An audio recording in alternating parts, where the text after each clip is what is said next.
Poin kita pertama asas legalitas, bahwa kan dengan adanya KUHP nasional yang baru yang lahir 2023 kan pasal-pasal yang didakwa jaksa kan itu udah dicabut.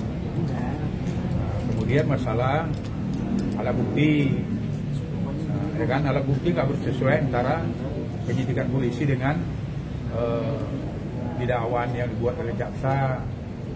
Kemudian ya masalah waktu, yaitu ya kalau gugatannya apa dakwanya itu kabur lah. Kemudian masalah penasihat hukum Amar ini kan padahal kan udah punya penasihat hukum kita kan, nggak tahu malah ditunjuk orang lain yang dipaksakan. Orang lain itu nggak pernah hadir pada waktu Amar diperiksa oleh penyidik. Nah ini kan cacat hukum juga, ini kan kita ajukan juga. Ya kalau dari kita tengok dari persyaratan untuk dikabulkannya eksepsi, ya sangat berpeluang besar juga. Karena banyak yang kita tengok dakwaannya seperti asal-asalan atau keburu-buru, atau memang dipersiapkan dulu memang kasus ini apakah kok terlalu lama dilimpahkan begitu kan.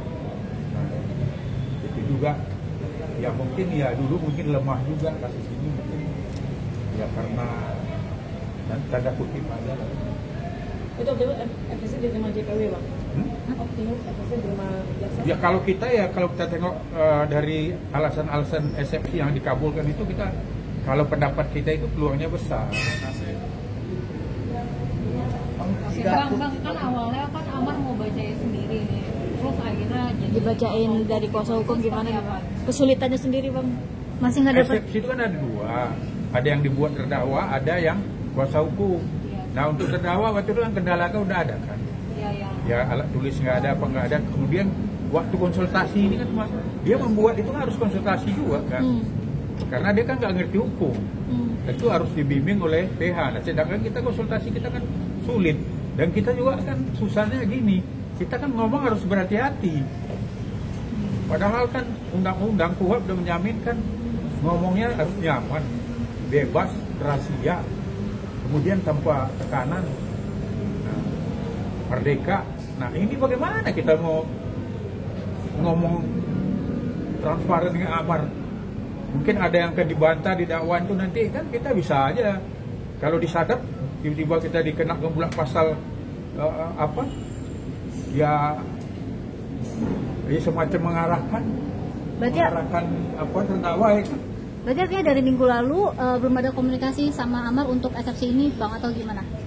Komunikasi udah ada, cuma kita ini tidak bisa bebas. Karena apa? Ada rahasia-rahasia yang antara klien kita ini sebenarnya tidak boleh didengar percakapan kita dengan klien itu. Ada KUHP yang menjamin kok, tapi ini kan nggak mungkin. Telepon seluler coba, ya kan? Itu ada operator, bisa direkam nggak? Ya udah pasti. Nah bagaimana? Nanti kalau kita ajarin, bisa aja dituduh kita mengarahkan klien, ya kan? Nah, ini sulit. Jadi kami kalau ngomong tuh nggak leluasa, pasti berhati-hati. Karena namanya di KUHP sekarang kan bukti elektronik kan juga alat bukti. Itu. Oke. Jika eksepsi dikabulkan, akankah Amar tetap menusa kambangan, apa akan dipindahkan atau gimana, Bang? Ya kalau eksepsi kan sekarang Amar pun bukan tahanan jaksa ya, bukan tahanan jaksa dan hakim. Amar sekarang kan tahanannya menjalani hukuman, cuma dipindahkan aja dari Lapas Cipinang dipindahin ke Salemba kan gitu.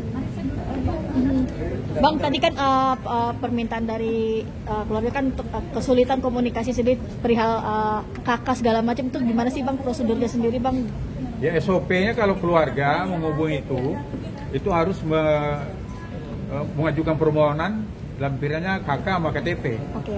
Nah semalam itu kan saya udah ajukan, cuma kakak itu kurang, ya mungkin fotokopinya kurang bagus. Nggak lengkap gitu fotonya. Ya nanti kita ajukan lagi. Jadi prosedurnya memang agak sulit. Kalau pengacara paling sulit itu kalau komunikasi kita ini kan seluler dan operator. Kami takut lah. Nanti kalau salah-salah kan nanti disangka kita mengarahkan. Tapi ada pembatasan waktu nggak sih Bang untuk komunikasi sama Amar, misalkan cuma 10 menit atau 5 menit atau Ya, seperti apa? kalau semalam itu kan memang ada. Nah, setelah kita protes di persidangan, akhirnya kan ya waktunya nggak ada lagi batasnya. Maksudnya ya logika lah, mungkin sejam, dulu kan 30 menit. Ya. Oke? Ini nanti baca-baca aja ya. Ya.